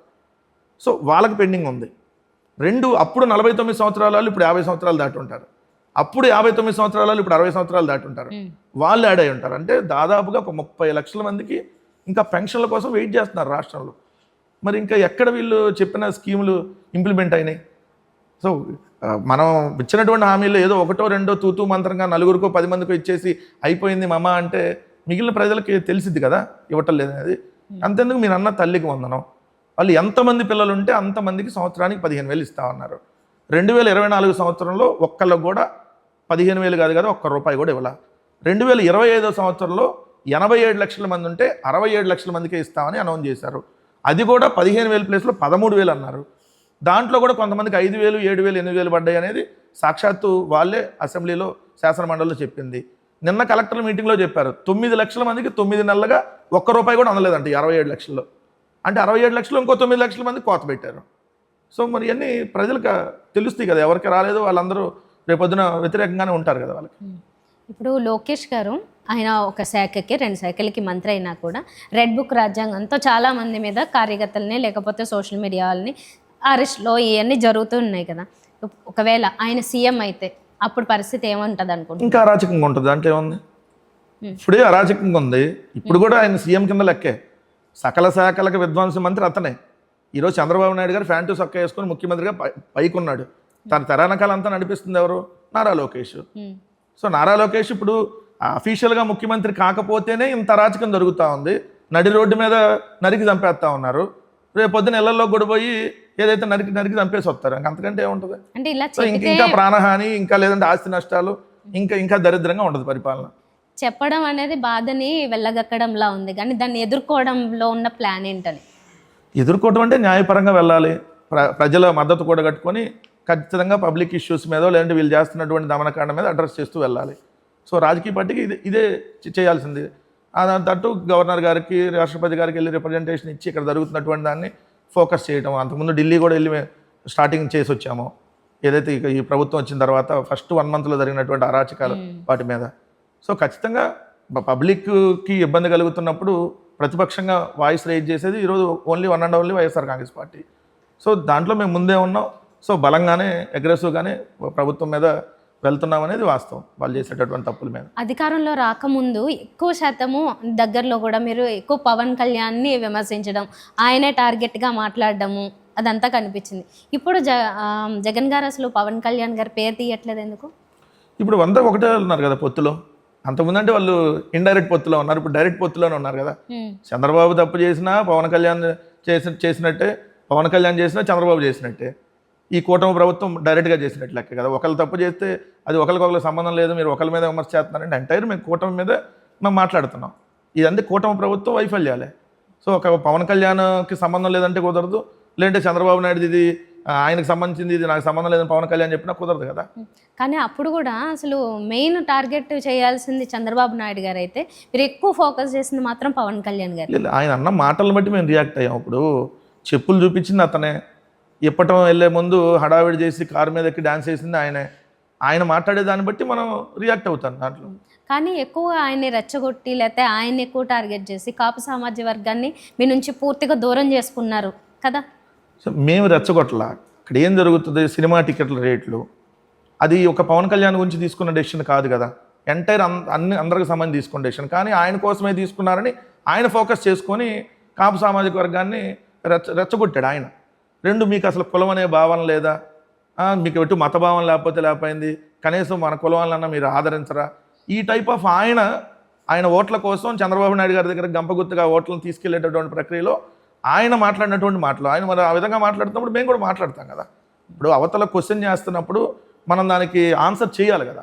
ఆ చేసింది కొంచెం హార్డ్గా కనిపించుండొచ్చు, కానీ మేమైతే ఎక్కడనే చెప్పులు తీసుకున్నంతాం, లేదంటే లంబాషలు కానీ పవన్ కళ్యాణ్ అన్నాడు, ఒక్కొక్క నా డాషుల్ని పీకలు విసిగి చంపేస్తా, మోకాల మీద కూర్చోబెడతా, తిత్తి తీస్తా, తాడ తీస్తా, ఆయన అన్ని అన్నాడు. ఆయన అంతకి రావడానికి కారణం అంతకుముందు మీ పార్టీలో ఉన్న వాళ్ళు మాట్లాడడం కూడా కారణం. మీ పార్టీలో చాలా మందికి అసలు నోరు కంట్రోల్ లేదు, వాళ్ళు ఎవరిని కంట్రోల్ చేయలేదు. కాదండి, ఇప్పుడు ఎట్లా ఉంటుందంటే మీరు అన్నట్టు అధికారంలో ఉన్నప్పుడు చిన్న మాట మాట్లాడినా కూడా అది చాలా పెద్దగా కనపడుతుంది. ప్రతిపక్షంగా ఉన్నప్పుడు అది ఎన్ని బూతులు తిట్టినా కూడా అది కనపడదు. ఎందుకు మేమన్నామా ఈ మాటలన్నీ? ఆ రోజు అపోజిషన్గా ఉండి తెలుగుదేశం జనసేన అందా మీరు ఒకసారి గుర్తు చేసుకోండి. ఒకడేమో లంబాష, ఒకడేమో దెంబాష, ఇంకోడేమో సంభాష, సాక్షాత్తు అయ్యన్న పాత్రుడు, అచ్చెన్నాయుడు, లేదంటే అక్కడ నా మూర్తి దానికి సంబంధించి రోజా గారి మీద మాట్లాడినటువంటి. సో ఇవన్నీ ఎవరు మాట్లాడారు? ఒకడేమో బోషిడికే, ఇంకోడేమో అసలు మొత్తం ఏదంటే రెడ్ బుక్ అనేది ఓపెన్గా చూపించి ఒక్కొక్కరిని మొత్తం తాడదీస్తా అని. సో వాళ్ళు కదా మాట్లాడింది. జగన్ గారి మీద వాళ్ళు మాట్లాడిన భాష, లండన్ ఎందుకు పోతున్నాడు అని ముంభాషలో, ఇవన్నీ వాళ్ళు మాట్లాడారు. కానీ ఏంటంటే దానికి కౌంటర్గా మనం స్పందించినప్పుడు అధికారంలో ఉన్నాం కాబట్టి ఫోకస్ ఎక్కువ కనపడుతుంది. ఎందుకంటే మంత్రి స్థాయిలోనో వాళ్ళేమో అప్పుడు మామూలు స్థాయిలో ఉండి మాట్లాడతారు. ఇక్కడ మంత్రి మాట్లాడాడు, లేదంటే ఎమ్మెల్యే మాట్లాడాడు అన్నప్పుడు ఫోకస్ ఎక్కువగా కనపడుతుంది. సో అది హైలైట్ అయి ఉండొచ్చు. దట్టు వాళ్ళకున్న మీడియా వాళ్ళు అన్నది పోయి ఏదైతే చూపించినప్పుడు మన రాంబాబు గారిది ఉంది చిన్న ఎగ్జాంపుల్. రాంబాబు గారికి మీద మాట్లాడింది ఎవరు? తెలుగుదేశం మహిళతో, ఇప్పుడు గ్రంథాలయ సంస్థ చైర్మన్ ఆమె మాట్లాడిన భాష ఏంటి రాంబాబు గారి మీద? కానీ రాంబాబు గారు ఒక మాట అనగానే ఏది అది కూడా చంద్రబాబు నాయుడు అనలా, ఆ వచ్చిన వాళ్ళని ఉద్దేశించి అన్నాడు. అన్నదానికి కూడా క్షమాపణ చెప్పాడు. అయినా వాళ్ళు అంత ఫోకస్ చేయడానికి ప్రయత్నించారు, ఇదిగో తిట్టాడు అని చెప్పి. సో వాళ్ళకున్న మీడియాని వాళ్ళు అలా వాడుతున్నారు. దానివల్ల ఏంటంటే మనకి ఎక్కువ కనపడుతుంది. మాదేమో ఒకసారి ఒకటి కనపడుతుంది, వాళ్ళేమో 10 సార్లు కనపడతాయి. దానివల్ల ఫోకస్ ఉన్న స్థాయి వేరు కదా, ఆ స్థాయిలో ఆయన మాట్లాడితే ఖచ్చితంగా ఆయనే కనబడుతుంది. అన్న ఇష్యూ అవ్వచ్చు, లేదంటే మీరు అన్న పర్సన్ కూడా అవ్వచ్చు. ఒక్కోసారి మీరు అన్నప్పుడు అయ్యన్న పాత్రుడు మరి ఎందుకు అంత ఫోకస్ కాల? ఆయన కూడా చాలా సీనియర్ కదా. సో వాళ్ళన్న తిట్టిని చూపించరు. వైఎస్ఆర్ కాంగ్రెస్ పార్టీ వాళ్ళు చిన్న దాని మీద రియాక్ట్ అయ్యారనుకోండి, మేము అరే అంటే తప్పు, వాడు లంబాష్ తిట్టినా తప్పు కాదు. సో మేము అమ్మ అంటే వాడు నీ అమ్మ అన్నట్టుగా చూపిస్తున్నారు. ఏం చేద్దాం, వాళ్ళకున్న మీడియా దాంతో వాళ్ళు అలా మేనేజ్ చేస్తున్నారు. దానివల్ల మీకు ఆ ఫోకస్ ఎక్కువ కనపడి ఉండొచ్చు. పార్టీలో టీడీపీ పార్టీలో ఇప్పటి వరకు ఒక దాని మీద ఒకటి దెబ్బ మీద దెబ్బ పడుతున్నట్లుగా కనిపిస్తున్న వరుస పరిణామాలు చూస్తుంటే వాటి అన్నింటిని మీరు ఎంత యూజ్ చేసుకున్నారో పక్కన పెడితే రీసెంట్గా బిఆర్ నాయుడు గారి ఇష్యూ కూడా జరిగింది. అలాంటి వైసీపీ పార్టీలో ఇంకా చాలా జరిగినాయి. అప్పుడు పూర్తిగా వెంటనే జగన్ గారు రియాక్ట్ అయ్యి వాళ్ళని సస్పెండ్ చేయడము, యాక్షన్ తీసుకోవడము ఏం కనబడలేదు. ఇప్పుడు బిఆర్ నాయుడు గారి విషయంలో కూడా అలాగే ఏం కనబడలేదు. కాకపోతే మీరు ఆ విషయంలో ఎంత సక్సెస్ అయ్యారనుకున్నారు? ఈ వీడియోలు కూడా ఎవరో రిలీజ్ చేశారు అంటున్నారు. మీ దగ్గర ఏమైనా ఆధారాలు ఉన్నాయా? ఆధారం ఉండేది ఆయనే చెప్పాడు కదా, బిఆర్ నాయుడు గారే ఆ వీడియోలో ఉన్నది నేనే కొద్దిగా ఎడిట్ చేశారు మధ్యలో అన్నాడు. 30 ఏళ్ళ నుంచి మేము కలిసే ఉంటున్నాం, ఫ్రెండ్షిప్ అని చెప్పాడు. 30 ఏళ్ళ నుంచి కలిసి ఉంటే పక్కనాడు ఇంటికి వెళ్ళి వాటేసుకోమని చెప్పలేదు కదా ఎవరు. సో ఆయన చేసిన తప్పు అనేది అందరికీ తెలుసు కదా. దాంట్లో ఎవరు రిలీజ్ చేశారని మీ ఆలోచన? ఎవరు రిలీజ్ చేశారంటే ఆమె దగ్గర నుంచి వచ్చినాయి అంటున్నారు. ఇప్పుడు వాళ్ళ బెడ్రూమ్లోనో లేదంటే వాళ్ళ కిచెన్లోనో మేము వెళ్ళి సీసీ కెమెరా మేము వెళ్ళి కెమెరాలు పెట్టలేంగా. సో అది బిఆర్ నాయుడు అన్న తీసుకోవాలి లేదా ఆమె తీసుకోవాలి. వాళ్ళిద్దరి నుంచే బయటకు రావాలి. బిఆర్ నాయుడు అయితే బయట పెట్టాడు కదా, సో ఆమె నుంచి బయటకు వచ్చి ఉండాలి. సో వాళ్ళ అద్దరికి ఆల్రెడీ ముందు నుంచే ఉందనేది 30 సంవత్సరాల నుంచి ఉందని ఆయనే చెబుతున్నాడు. సో 30 సంవత్సరాల నుంచి ఆయన ఉన్నది మరి 30 సంవత్సరాల తర్వాత ఎట్లా బయటపడిందంటే వెంకటేశ్వర స్వామి బయటకు రిలీజ్ చేయించాడు.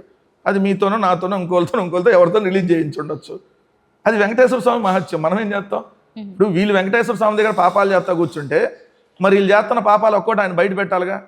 అవకాశం ఇస్తాడు దేవుడు ఎప్పుడు, ఏమని మారతారేమో అని. మారప్పుడు ఏం చేస్తారు? ఒరి ఇలా మారాలని అంటే ఇది ఇలా పాపాలు ఒక్కటి బయటకు వస్తే అప్పుడన్నా మారతారేమో అని ఇట్లా పాపాలు బయట పెడతా ఉంటాడు. అందుకని బిఆర్ నాయుడు అవ్వచ్చు, లేదంటే హెరిటేజ్ అందాపూర్ బంధం అవ్వచ్చు, లేదంటే ఇంకోటి కూడా కావచ్చు, విఎస్ఆర్ వెంచర్స్ హెరిటేజ్ బంధం కావచ్చు. ఇవన్నీ వెంకటేశ్వర మహత్యాలే. సో మన దేవుడికే చెప్పాలి. ఆ విషయంలో కూడా మీరు తర్వాత ఒక లెటర్ రిలీజ్ చేసి ఆవిడే పెట్టింది అన్నారు. మళ్ళీ ఆవిడేమో వచ్చి నాకేం సంబంధం లేదు అంటుంది. అంతలోనే ఏదో సాధించామనుకున్నారు, అంతలోనే మళ్ళీ కోల్పోయినట్లు అయిపోయింది. ఆ విషయంలో మీరేమి పెద్ద సక్సెస్ సాధించారు అనుకుంటున్నారా? అంటే ఒకటి మేము సక్సెస్ అనేదానికంటే అలాంటి వ్యక్తి టీటీడీ చైర్మన్గా ఉండకూడదు. దాంట్లో వైఎస్ఆర్ కాంగ్రెస్ పార్టీ దీంట్లో సక్సెస్ అయిద్దా ఫెయిల్ అయిద్దా అనేది అసలు కాన్సెప్టే కాదు. ఇన్ని రోజులు అయిపోయింది కదా, మరి ఏంది ఏం చేయడండి. రేపు నవంబర్ దాకా ఆయన టైం ఉంది కాబట్టి అప్పుడు దాకా ఉంచి అప్పుడు తీసేస్తారు. ఇక మళ్ళీ రెన్యువల్ చేయకపోవచ్చు. చంద్రబాబు నాయుడు గారు ఓపెన్గానే మద్దతు ఇస్తున్నాడు. రెండోది చంద్రబాబు నాయుడు గారికి తెలిసి కూర్చోబెట్టాడు అక్కడ. ఈమె ఆల్రెడీ చంద్రబాబు నాయుడు గారికి, లోకేష్ గారికి, పవన్ కళ్యాణ్ గారికి ఎప్పుడో లేఖ రాసింది కదా. ఆ లేఖ కూడా బయటకు వచ్చింది కదా, ఇందులేఖ గారు రాసినటువంటి ఆ లేఖ.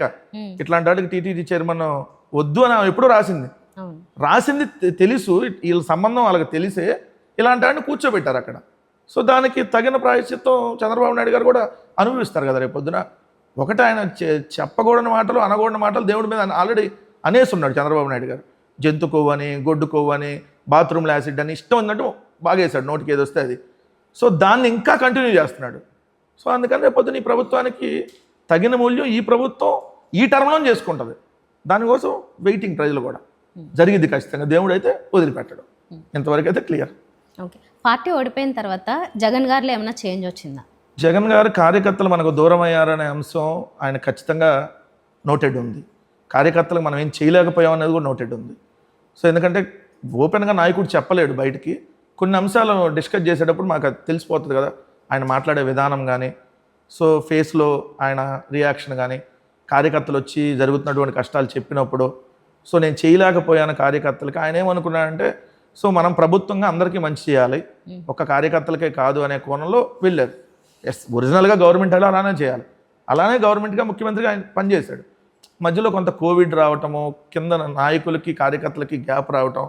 ఫస్ట్ డైరెక్ట్గా జగన్ గారికి కార్యకర్తలకు ఉండదు కదా, మధ్యలో ఉన్న నాయకుల దగ్గర నుంచి వస్తుంది. ఆ నాయకుల దగ్గర కొంత గ్యాప్ రావటం, ఎక్కడెక్కడ గ్యాప్ వచ్చిందనేది ఆల్రెడీ ఏ నియోజకవర్గాలు ఎలా ఇబ్బందులు ఎదుర్కొన్నారు సో అనే దాని మీద ఇప్పుడు ఉంది ఖచ్చితంగా. దానికి అందుకనే మొన్న ఏదైతే చేయలేకపోయామో ఆ ప్రయారిటీ ఖచ్చితంగా కార్యకర్తలకు ఇవ్వాలి అనేది జగన్ గారు 2.0లో పెట్టుకున్నారు.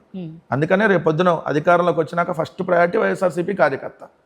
సో ఏదైనా వైఎస్ఆర్సీపీ కార్యకర్తకి ద్వారానే ప్రజలకు అందాలి అనేది ఖచ్చితంగా ఆయన ఫిక్స్ అయ్యి ఉన్నాడు. అట్లని అవినీతి అక్రమాలు ఇంకో రకంగా ప్రభుత్వ దుర్వినియోగం ఉండదు. సో ప్రజలకి ప్రభుత్వం తరపున ఏదైతే కొంత చేయాలనుకున్న దాన్ని ఏదైతే పొలిటికల్ యాంగిల్లో కూడా కార్యకర్తల నుంచి చేయించడమో అట్లనే ఇప్పుడు తెలుగుదేశం వాళ్ళు చేస్తున్నట్టు ఆ కోణంలో ఉండదు. సో ప్రజలకు మంచి చేస్తూనే కార్యకర్తలకు ఏ విధంగా చేయాలనే దాని మీద 2.0లో ఉంటుంది. ఓకే. జగన్ గారి బలము జనంలో ఉండడం అంటారు. కానీ ఆయన మొత్తం 5 ఏళ్ళు అసలు ప్యాలెస్‌కే పరిమితం అయ్యారనేది ఎలాగో విమర్శించారు. సరే ప్యాలెస్ ఏం అయిపోయింది. లేదండి, మీకు కూడా అదే లాంగ్వేజ్ వస్తుంది. ఇల్లు ప్యాలెస్లు ఏం లేదు.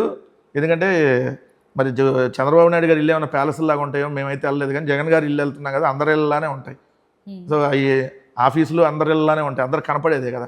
కాకపోతే వాళ్ళు సృష్టించారు ఏది ప్యాలెస్ అని. సో వాళ్ళు ఉండేది ఏమైనా పూరి గుడిసెల్లో ఉంటున్నారు చంద్రబాబు నాయుడు, పవన్ కళ్యాణ్. సరే. సరే ఆయన పోనీ జనంలోకి వస్తామంటున్నారు. పూర్తిగా అయితే రావట్లేదు. అంటే ఎప్పుడో వస్తాము ఇంకా ఎప్పటి నుంచో చెప్తున్నారు ఆల్మోస్ట్. కానీ ఇప్పటికీ ఇంకా సరిగా రాలేదు. పోనీ ఎవరైనా తెలిసిన వాళ్ళు లేకపోతే ఇక్కడ భట్టి విక్రమార్క గారు పెళ్లికి పిలిచారు. అక్కడికి కూడా పోలేదు. చంద్రబాబు నాయుడు గారు వెళ్ళారు. మరి ఈయనకి ఎందుకు ప్రాబ్లం ఏంటి వెళ్ళడానికి? చంద్రబాబు నాయుడు గారు కూడా పెళ్లికి వెళ్ళలేదు, తర్వాత వెళ్ళి మళ్ళీ భట్టి విక్రమార్క గారిని వాళ్ళ ఇంటికి వెళ్ళి కలిసి వచ్చినట్టు. సరే ఆయన సీఎం కదా, ఈయన ఖాళీగానే ఉన్నారు కదా, ఎందుకు వెళ్ళలేదు? ఒకటి అట్లా అనుకున్నప్పుడు చాలా పెళ్ళిళ్ళకి జగన్ గారు వెళ్ళారు. సో చాలామంది పెళ్ళిళ్ళకి వెళ్ళారు. ఒకవేళ పెళ్ళికి వెళ్ళలేకపోతే రిసెప్షన్కి వెళ్ళారు. సో ఇప్పుడు కుదరలేదు. ఇక్కడ ఇంకో రోజు వెళ్తారు. దాంట్లో అది పెద్ద అంశంగా మనమే చూడాల్సినటువంటి పని లేదు. ఖాళీగా ఉన్నారని మనం అనుకుంటే అట్లా. ఎందుకంటే ఈరోజు 175 నియోజకవర్గాలని సింగిల్ హ్యాండ్గా నడిపించాల్సినటువంటిది జగన్మోహన్ రెడ్డి గారే. సో ఎక్కడ ఉంది ఇంకా నియోజకవర్గాలు ఎవరైనా మార్చాలా ఇన్ఛార్జీలుగా, అక్కడ ఇంకెవరైనా అబ్జర్వర్లు చేయాలి, కింద లెవెల్లో ఇంకేమున్నాయి, రేపొద్దున వీళ్ళు ఓట్లు తీసేసేటువంటి కార్యక్రమాలకు స్టార్ట్ చేశారు, ఈ బూత్ కమిటీలు ఎలా చేయాలి. సో నిరంతరం నాయకుడు పర్యవేక్షణ వస్తూనే ఉంటుంది. మన జగన్ గారు చాలా బిజీగా ఉంటారు. నిజం చెప్పాలంటే మనం ఇంకా ఖాళీగా ఉన్నాం అనుకోవాలి. మనకేదో వచ్చే అధికార ప్రతినిధిగా ఆ చిన్న బాధ్యతలే ఉంటాయి. సో వెళ్ళలేదు పెళ్ళికి అనేది అంశం కాదు. ఇంకో రోజు ఇంకో సందర్భంలో వెళ్ళి కనపడి వస్తారు. సో ఒకసారి టైం దొరికినప్పుడు, లేదంటే ఆ రోజు ఇంకేదైనా అకేషన్ ఉండొచ్చు, సో వెళ్ళకపోయి ఉండొచ్చు. సో దాన్నే మనం వెళ్ళలేదని అనుకుంటే ఎట్లా? సో వాళ్ళకైతే భట్టి విక్రమార్క గారికి జగన్ గారికి అయితే ఆ బాండింగ్ ఉంది, దాని గురించి అయితే నో డౌట్. అదే ఆయన తండ్రితో కూడా ఉన్నది కాబట్టే వెళ్ళలేదు ఎందుకు అని క్వశ్చన్ అంతే. ఇంకొక సందర్భంలో ఇంటికి వెళ్దాం పర్సనల్గా అని అనుకుని ఉంటారు, ఆ రోజు కుదిరి ఉండకపోవచ్చు. ఓకే. టీడీపీ అభిమానులే కూడా కాస్త అంటున్నారు ఏపీ పాలిటిక్స్ ఏంటి ఇలా ఉన్నాయి అని. వైసీపీ అభిమానులు పక్కన పెడదాం. అలాంటప్పుడు అంటే పక్క రాష్ట్రంతో పోల్చుకుంటే ఎందుకు ఇక్కడ ఏపీ పాలిటిక్స్ మరి ఇంత హేట్రెడ్గా తయారయ్యాయి? చెప్పట్ల నాయకత్వం. చంద్రబాబు నాయుడు, పవన్ కళ్యాణ్ అనేవాళ్ళు ఆ విధంగా తీసుకెళ్తున్నారు. ఏదైతే ఆ రెచ్చగొట్టేటటువంటి వ్యాఖ్యలు, లేదంటే వాళ్ళు చేసేటటువంటి ఏంటి దాడులు చేయమని డైరెక్ట్గా ఓపెన్గానే ప్రోత్సహించడం, దాడులు చేసిన వాళ్ళ మీద కేసులు పెట్టకుండా ఏదైతే దాడికి గురైన వాళ్ళ మీద కేసులు పెట్టడం. మొన్న మనం చూసిన స్టేషన్ బెయిల్ ఇచ్చి పంపించారు ఎవరు, గల్లా మాధవి భర్త తెలుగుదేశం వాళ్ళకి. అదే అంబటి రాంబాబు గారిని రిమాండ్కి పంపించారు. సో ఎట్లా ఉంది పరిస్థితి? అంటే వైసీపీ ప్రభుత్వం అధికారంలో ఉన్నప్పుడు ఏం జరగలేదు ఇలాంటివి? ఒకటి, మా దగ్గర ఎక్కడన్నా మిస్టేక్ జరిగితే దాన్ని మా కార్యకర్తలు తప్పు చేసినా కూడా మేము కేసులు పెట్టి అరెస్ట్ చేయడం జరిగింది. తెలుగుదేశం పార్టీ ఆఫీస్ మీద దాడికి వెళ్ళినటువంటి వాళ్ళు వైఎస్ఆర్సీపీ సానుభూతి పరులు అనేది తెలుసు. సో వాళ్ళ మీద కేసు పెట్టారు, రిమాండ్కి వెళ్ళారు వాళ్ళు. సో మరి అదే ఇప్పుడు రాంబాబు గారి మీద ఇంటి మీద దాడి చేసిన వాళ్ళు ఎక్కడున్నారు? ఇదే జోగి రమేష్ గారి ఇంటి మీద పెట్రోల్ బాంబులతో దాడి చేసిన వాళ్ళు ఎక్కడున్నారు? ఏమైనా ఎందుకు పెట్టాలి మీద? సో మేము ఫెయిర్గానే చేసాం. ఎక్కడో ఒకటి చిన్న తప్పులు జరగకుండా ఉండవు. ఎంటైర్ అంతా సిస్టంలో అన్ని జగన్ గారికి తెలిసి జరగాలని ఉండదు. ఎక్కడో చిన్న చిన్నవి ఒకటి రెండు జరుగుతూ ఉంటాయి. సో దాన్ని రెక్టిఫై చేసుకొని వెళ్ళాం. సో వీళ్ళు ఇప్పుడు ఎక్కడ రెక్టిఫై చేసుకోవట్లేదు కదా, ఇంకా ఎక్కువ చేస్తా ఉన్నారు కదా. రౌడీలు గుండాల ప్రభుత్వాన్ని ఫస్ట్ వైఎస్ఆర్సీపీకే ఉంది ఆ పేరు. అలా చెప్పారు వాళ్ళు మీడియాతో, లేదంటే వాళ్ళకు ఉన్నటువంటి ఇప్పుడు మనం మంచిగా చెప్పేవాళ్ళు ఒకవైపే ఉన్నారు. వీళ్ళు మంచోళ్ళు కాదని ప్రచారం చేసేవాళ్ళు 100 మంది అవతల వైపు ఉన్నారు. అది మీడియా ద్వారా అవ్వచ్చు, పత్రికల ద్వారా అవ్వచ్చు, సోషల్ మీడియా ద్వారా అవ్వచ్చు, రాజకీయ పార్టీలు కూటమిగా కావచ్చు. ఎన్నన్నప్పుడు అదే జనాల్లోకి వెళ్ళింది. కొన్ని కనిపించాయి కూడా. ఇప్పుడు డాక్టర్ సుధాకర్ ఏమైంది? డాక్టర్ సుధాకర్కి అసలు ప్రభుత్వానికి ఏం సంబంధం? డాక్టర్ సుధాకర్ అనేవాడు ముందే అతనికి మెంటల్ ఉందనేది ఓపెన్గానే కనపడింది. ముఖ్యమంత్రిని తిట్టారు, ప్రధానమంత్రిని తిట్టాడు. రోడ్డు మీద అతను చేసిన వీరంగం చూసాం. దాని తర్వాత అతను సీసీ ఫుటేజ్, అయ్యన్న పాత్రుడి ఇంటికి వెళ్తున్న సీసీ ఫుటేజ్ వచ్చింది. తర్వాత హాస్పిటల్లో అతనికి సంబంధించి ఇతనికి ఆల్రెడీ మానసిక స్థితి సరిగ్గా లేదని చెప్పి ఇచ్చినటువంటి ఉంది. అతను అనారోగ్య సమస్యలు అతను చనిపోతే దాన్ని వైఎస్ఆర్ కాంగ్రెస్ పార్టీ మీదకి నెట్టారు. ఇంకోటి అక్కడెక్కడో రేపల్ల దగ్గర ఏదో గౌడ కుర్రాడు చనిపోతే దాన్ని కూడా వైఎస్ఆర్ కాంగ్రెస్ పార్టీ మీదకి నెట్టారు. అంటే ఎవరెవరికో జరిగిన వ్యక్తిగతం, లేదంటే వాళ్ళకి సంబంధించిన పర్సనల్ ఇష్యూస్ అన్నీ పార్టీ మీద వాళ్ళు రుద్దారు మీడియాని చూపించుకొని. సో దానివల్ల మేము కొంత మైనస్ అయిన మాట వాస్తవం. సో ఇప్పుడు దాన్ని సమర్థవంతంగా మేము తిప్పికొట్టగలుగుతున్నాం. సో ఇప్పుడు తక్కువ మీడియా ఉన్నా కూడా అప్పుడున్న మీడియాని ఇప్పుడు కూడా ఉంది. సో మాకేం అడిషనల్గా పెరగల. కానీ సమర్థవంతంగా ఈరోజు తిప్పగలుగుతాం. ఆ రోజు మేము చేయలేకపోయాం ప్రభుత్వంలో ఉండి, బట్ ఈరోజు అపోజిషన్గా దాంట్లో మేము సక్సెస్ అయిన మాట వాస్తవం. ఓకే. ఇంకా గ్రౌండ్లో నాకు తెలిసిన విషయం చెప్తున్నా, ఎక్కడెక్కడో భూములు లాక్కునేవి ఇవన్నీ కూడా అప్పుడు జరిగాయి, ఇప్పుడు జరుగుతున్నాయి. ఇంకా వైసీపీ ప్రభుత్వం ఉన్నప్పుడు లాక్కోవడానికి ప్రయత్నించినవి జరగని పనులు ఇప్పుడు టీడీపీ ప్రభుత్వంలో లాక్కున్నారని చెప్పి బాధని వెళ్ళగక్కిన వాళ్ళు నాకు స్వయంగా కనిపించిన వాళ్ళు ఉన్నారు. ఇలాంటి భూములు లాక్కోవడాలు లేకపోతే దందాలు ఇవన్నీ అప్పుడు ఉన్నాయి, ఇప్పుడు ఉన్నాయి. దీని మీద మీ రియాక్షన్ ఏంటి? మేము అప్పుడు చేస్తుంటే ఈ ప్రభుత్వం మమ్మల్ని వదిలిద్దా? మేము ఏం చేయకపోతేనే తప్పుడు కేసులు పెడుతున్నప్పుడు నిజంగా భూములు దందాలో ఇంకోటో చేస్తే వీళ్ళు అసలు మా మీద వదులుతారా? ఎప్పుడో తీసుకెళ్ళి లోపలేస్తారు కదా, 21 నెలలు ఎందుకు వెయిట్ చేస్తారు? చాలా ఆరోపణలు చేశారు కదా. ఆరోపణలు చేయటం వేరు, ఆధారాలు ఉండటం వేరు. ఆరోపణ ఏముంది, నేను గుడ్డగాల్చి మొహానేటి కదా. ఇప్పుడు ఆరోపణలు మా మీద ఏం చేశారు? 14 లక్షల కోట్లు అప్పని ఆరోపణ చేశారు. 30,000 మంది మహిళలు మిస్ అయ్యారని ఆరోపణ చేశారు. ఒక్కటన్నా ఉందా దానికి? మళ్ళీ అసెంబ్లీ సాక్షిగా వాళ్ళే ఈరోజు అబద్ధం చెప్పామనేది వాళ్ళే ఒప్పుకోవాల్సినటువంటి పరిస్థితి కదా. సో వాళ్ళు మా మీద ప్రజల్లో వ్యతిరేకత రావడానికి ఎన్ని అంశాలు ఉండాలో అన్నిట్లో ఎత్తుకున్నారు. సో సిబిఐ, ఇప్పుడు మన వివేకానంద రెడ్డి గారు హత్య కేసు ఉంది. సిబిఐ క్లియర్గా ఏం చెప్పింది? ఏదైతే వైఎస్ జగన్మోహన్ రెడ్డి గారికి కానీ వాళ్ళ కుటుంబ సభ్యులకు కానీ అసలు ఎటువంటి సంబంధం లేదు ఆ హత్య కేసు కానీ ఇచ్చారు. కానీ చంద్రబాబు నాయుడు ఈ రోజుకి ఏం మాట్లాడతాడు? బాబాయ్ గొడ్డలు అంటాడు. అంటే వాళ్ళు ఏంటి, ప్రజలలో ఏదైతే ఇంకా వ్యతిరేకత జగన్ గారి మీద తీసుకురావాలంటే ఏం చేయాలనే దాని మీద రిపీట్ అయ్యే చేస్తూ ఉన్నారు. కానీ ప్రజలు ఒకసారి నమ్ముతారు. ప్రతి సందర్భంలో ప్రతి ఎలక్షన్కి అదే నమ్మరు కదా. మా మీద ఎన్ని రకాల అబద్ధాలు ఆడాలో మొన్న ఎలక్షన్లో వాళ్ళు ఆడేశారు. ఎన్ని రకాలుగా మా మీద వ్యతిరేకత తీసుకురావాలో అన్ని అంశాలు, తల్లి, చెల్లి, బాబాయి, లేదంటే మీరు అన్నట్టుగా ఇంకా రకరకాల అప్పులు, సైకోలు, మీ భూములు లాక్కుంటున్నాడు అని ఇన్ని రకాలు, మొత్తం ఎన్ని రకాలు వేయాలో మొత్తం వేస్తారు మొన్న. ఇంక రేపొద్దున ఏముందా లేయటానికి? ఇదే మళ్ళీ రిపీట్ చేసి చెప్పాలి. నమ్ముతారా జనం? సో ఇప్పుడు వాళ్ళ క్లియర్గా ప్రజలకు ఇప్పుడు అర్థమవుతుంది కదా, అరే జగన్ గారు చేసింది అంత మంచి, వీళ్ళు చేసిందే అబద్ధం, వీళ్ళు చేసింది దుష్ప్రచారం, మన భూములు ఎక్కడ లాక్కుంటానన్నా ఆయన సర్వే చేశాడు మన కోసమే, అదే సర్వే వీళ్ళు కొనసాగిస్తున్నారు ఈరోజు. ఆ సర్వే వల్ల 400 కోట్ల డబ్బులు కూడా రాష్ట్ర ప్రభుత్వానికి వచ్చినాయి అంట కేంద్రం నుంచి చెప్పుకుంటారు కదా. అరే అప్పులు జగన్ గారే తక్కువ అప్పులు చేశారు, వీళ్ళు ఎక్కువ అప్పులు చేస్తున్నారు, అప్పుడేమో సంక్షేమ పథకాలు ఇస్తే సోమరిపోతులు అవుతారని ప్రచారం చేశారు, ఈరోజు కనీసం ఒక పథకం వీళ్ళు ఇవ్వటం లేదు. ఇవన్నీ ప్రజలకు అర్థమవుతుంది కదా. అప్పుడు వాళ్ళు చేసిన ఆరోపణలకి మీకు పెద్ద డ్యామేజ్ జరిగింది. ప్రతిసారి జరగదు కదా అంటున్నాను. ఇప్పుడు ఇంకా గంజాయి, డ్రగ్స్ వాటి మీద కూడా మా మీద అదే ఆరోపణలు చేస్తారు వాళ్ళు. ఏమని, అసలు ఈ రాష్ట్రం గంజాయి ఇప్పుడు గుజరాత్లోని మోంద్రా పోర్ట్లో దొరికితే తాడేపల్లికి లింక్ పెట్టారు. అక్కడ విశాఖపట్నంలో ఒక కంటైనర్ వస్తే డ్రగ్ కంటైనర్ అని మొత్తం ప్రచారం చేశారు. డ్రై ఈస్ట్ అన్నారు, తర్వాత డ్రై ఈస్ట్ అన్నారు. సో ఇప్పుడు ఏముంది, వాళ్ళ కూటమి ఎమ్మెల్యే కొడుకులు డైరెక్ట్గా ఎంపీఏ డ్రగ్స్లో తీసుకుంటూ పట్టుబడ్డారు కదా. ఇప్పుడు మరి డ్రగ్స్ ఎవరు తీసుకుంటున్నారు, ఎక్కడ గంజాయి దొరుకుతుంది అనేది తెలియదా? ఇప్పుడు గంజాయి ఊర్లో కిరాణా షాపుల్లో కొన్ని చోట్ల దొరుకుతుంది, కొన్ని చోట్ల కిల్లీ షాపుల్లో అమ్ముతున్నారు చాక్లెట్ల రూపంలో గంజాయి డ్రగ్స్. సో మరి ప్రజలకు అర్థం కాదా? సో నష్టపోయినటువంటి కుటుంబాలకి అర్థమైంది కదా. సో క్లియర్గా ప్రజలకు ఇప్పుడు అర్థమవుతుంది. ఈగల్ టీం అన్నారు ఎందుకు? ఈగలు తోలుకుంటున్నారు కాబట్టి. ఇప్పుడు తెలంగాణలో ఈగల్ టీం పట్టుకుంది, మరి ఆంధ్రప్రదేశ్ రాష్ట్రంలో ఈగల్ టీం ఎందుకు పట్టుకోవట్లా? ఆ డ్రగ్స్ తీసుకునే వాళ్ళ దగ్గరికి వెళ్ళి ఈగలు తోలుతున్నారు, ఆ తెలుగుదేశం వాళ్ళ దగ్గరికి వెళ్ళి. అదే ఆదినారాయణ రెడ్డి కొడుకు ఆంధ్రాలో డ్రగ్స్ తీసుకొని ఉండడా? చిన్న ఎగ్జాంపుల్, అదే ఎంపీ ఆంధ్రాలో డ్రగ్ తీసుకొని ఉండడా? పుట్టా మహేష్ యాదవ్ అనేటటువంటి ఏలూరు ఎంపీ తెలంగాణలో డ్రగ్స్ తీసుకున్నప్పుడు ఆంధ్రాలో ఒక రోజు కూడా తీసుకోకుండా ఉండుంటాడా? మరి ఎందుకు పట్టుకోలా? అందుకని ఈగలు తోలుతున్నారు వాళ్ళు అన్న. ఇక్కడేమో ఈగలు బ్రహ్మాండంగా పనిచేసింది, అక్కడేమో ఈగల్ టీం వెళ్ళి ఈగలు తోలి తెలుగుదేశం వాళ్ళ దగ్గరికి ఏమైనా ఈగలు వస్తే ముసురుకుంటా ఈగలు తోలుతున్నారు వెళ్ళి. అందుకనే అన్న.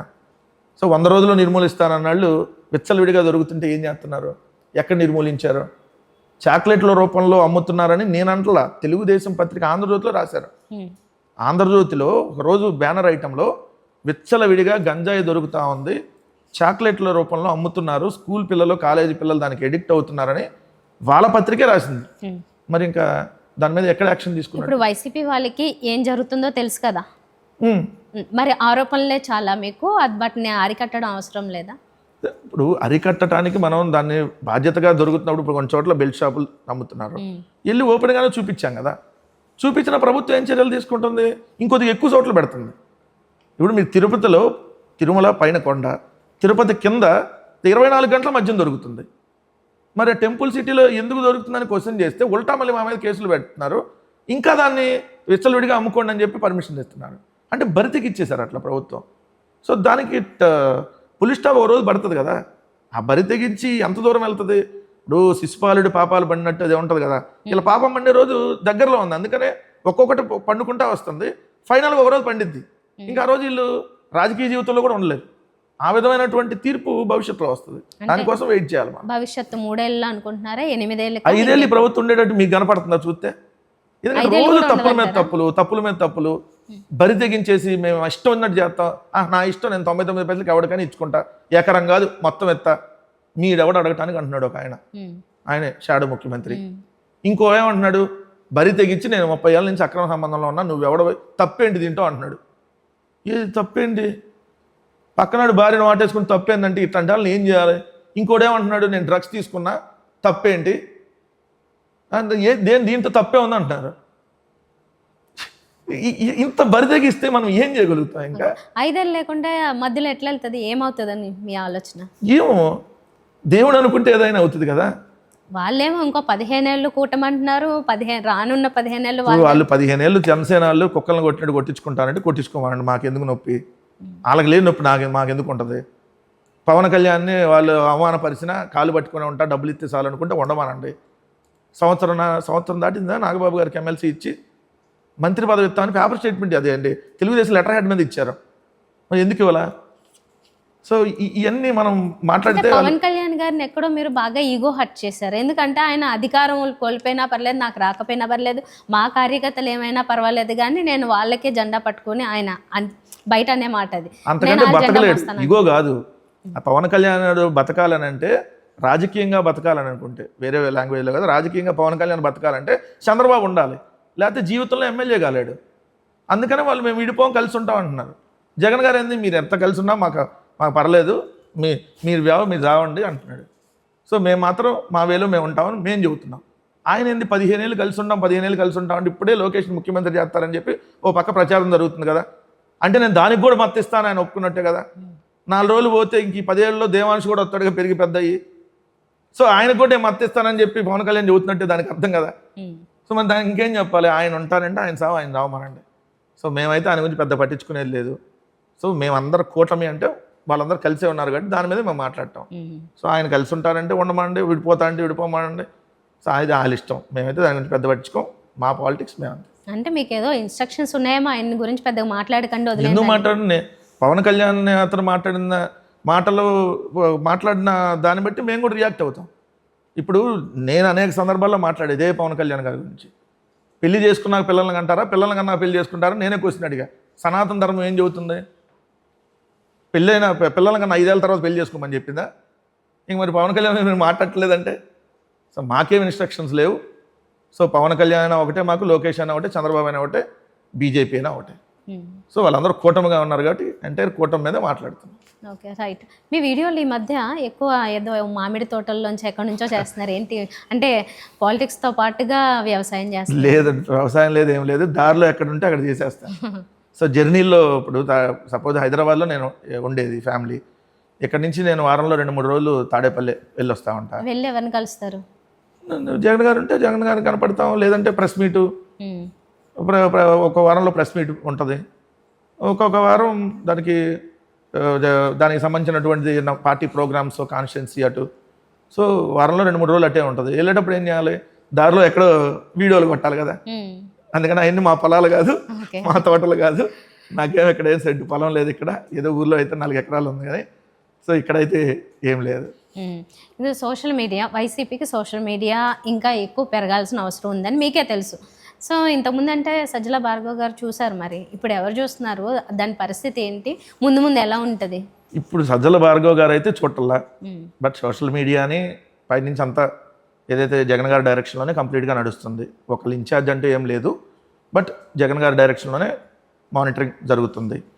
సో రెండోది ఏంటంటే క్లియర్గా చెప్పేది సోషల్ మీడియాకి, వైఎస్ఆర్ కాంగ్రెస్ పార్టీ సోషల్ మీడియాకి ఆధారాలు లేకుండా ఏం మాట్లాడద్దు అనేది క్లియర్గా జగన్ గారి నుంచి ఇన్స్ట్రక్షన్ మాకు. అందుకని మా అఫీషియల్ పేజీలు చూసినప్పుడు మీకు వైఎస్ఆర్ కాంగ్రెస్ పార్టీది ఒకటి అఫీషియల్ పేజ్ ఉంటుంది, అది ట్విట్టర్ కానీ ఫేస్బుక్ కానీ ఇన్స్టా కానీ వైఎస్ఆర్ కాంగ్రెస్ పార్టీ పేరుతో ఉంటుంది. ఇంకోటి జగన్ గారి పేరుతో ఉంటుంది, వైఎస్ జగన్మోహన్ రెడ్డి. ఇంకోటి జగన్ అన్న కనెక్ట్స్ అని ఉంటుంది. ఈ 3 మాకు సంబంధించినటువంటి పేజీలు అఫీషియల్గా. మిగిలిన ఎవరెవరో ఇండివిజువల్గా పెట్టుకునే దానికి వైఎస్ఆర్ కాంగ్రెస్ పార్టీకి సంబంధం ఉండదు. వాళ్ళు అభిమానంగా పెట్టుకుంటారు, ఒకటి తిట్టొచ్చు, ఒకళ్ళు పొగడొచ్చు, ఇంకోళ్ళు కొంత అగ్రెసివ్గా పెట్టచ్చు.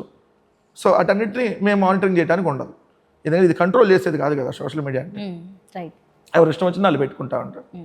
నా ఫైనల్ క్వశ్చన్ ఏంటంటే, ఇప్పుడు మీ ప్రభుత్వం ఉన్నప్పుడు మీరు అరాచకాలు చేస్తారని, వాళ్ళు వచ్చిన తర్వాత వాళ్ళు మేము చేస్తే మమ్మల్ని వదలరు కదా అంటారు. ఓకే, ఇప్పుడు మీ కార్యకర్తల్ని వాళ్ళు అరెస్ట్ చేస్తున్నారు, లేకపోతే ఇంకేదో విధ్వంసాలు అయ్యి జరుగుతున్నాయి. మళ్ళీ మీరు వచ్చిన తర్వాత మళ్ళీ మీరు అదే చేస్తే, ఇప్పుడు ఆల్రెడీ నేను ఇందాక చెప్పినట్లు టీడీపీ అభిమానులే ఇలా జరుగుతున్నాయి కాబట్టి నచ్చట్లేదు అన్నప్పుడు, మరి మీ ప్రభుత్వం వచ్చినా మళ్ళీ అలాగే ఉంటుంది కదా. మేము ఎవరి మీద వ్యక్తిగతంగా దాడులకు పోం, మేము లీగల్గా పోతాం. వాళ్ళు అదే రెడ్ బుక్ లో అన్నది వాళ్ళు డైరెక్ట్గా చంపేసి నడి రోడ్డు మీద నరికి చంపేస్తా, ఏదైతే మళ్ళీ వాళ్ళు డైరెక్ట్గా వచ్చి ఇళ్ళ మీదకి దాడులు, లేదంటే ఆఫీసులు ధ్వంసం చేయటమో, ఆస్తులు ధ్వంసం చేయటమో వాళ్ళు చేసింది ఇది కదా. కానీ మేము ఎవరైతే మమ్మల్ని వేధించారో, అది పోలీసాడా, లేదంటే ఇంకొక ప్రభుత్వ అధికారా, లేదంటే ఇంకొక పార్టీ వాడా, ఎవరైతే ఉందో వాళ్ళందరిది నోటెడ్. సో వాళ్ళందరినీ లీగల్ పరంగా వాళ్ళు ఏ దేశంలో ఉంటారో, ఏ రాష్ట్రంలో ఉంటారో పట్టుకొని వచ్చి లీగల్గానే ప్రొసీడ్ అవుతాం. మేము ఎక్కడ దాడులు, అరాచకాలు ఈ టైపు మా ప్రభుత్వం వస్తే ఆ టైపు వెళ్ళదు. ఎక్కడున్నా పట్టుకొస్తాం అంటే లీగల్గానే పట్టుకొస్తాం. లుకౌట్ నోటీసులు ఇస్తారు, లేదంటే అక్కడ వాళ్ళు ఏ రాష్ట్రం ఏ దేశంలో ఉన్నాడో తెలిసింది కదా, అదే అక్కడికి వెళ్ళి పట్టుకొని వస్తారు లీగల్గానే. ఇల్లీగల్ ఏం లేదు ఇక్కడ. అది చంద్రబాబు నాయుడు, లోకేష్, పవన్ కళ్యాణ్, ఇంకెవరు అనేది భవిష్యత్తు తెలుస్తుంది. సో ఈ కూటమిలో ఎవరు తప్పులు చేసి మమ్మల్ని వేధింపులకు గురి చేశారో వాళ్ళందరి మీద ఆల్రెడీ డిజిటల్ బుక్లో నోట్ చేసుకొని ఉన్నారు. సో దానికి తగినటువంటిది లీగల్గానే పోతాం. ఇంతవరకు అయితే క్లియర్. ఓకే, మళ్ళీ కలుద్దాం. మీ టైం మాకు ఇచ్చి చాలా విషయాలు చెప్పినందుకు థ్యాంక్ యూ. యా.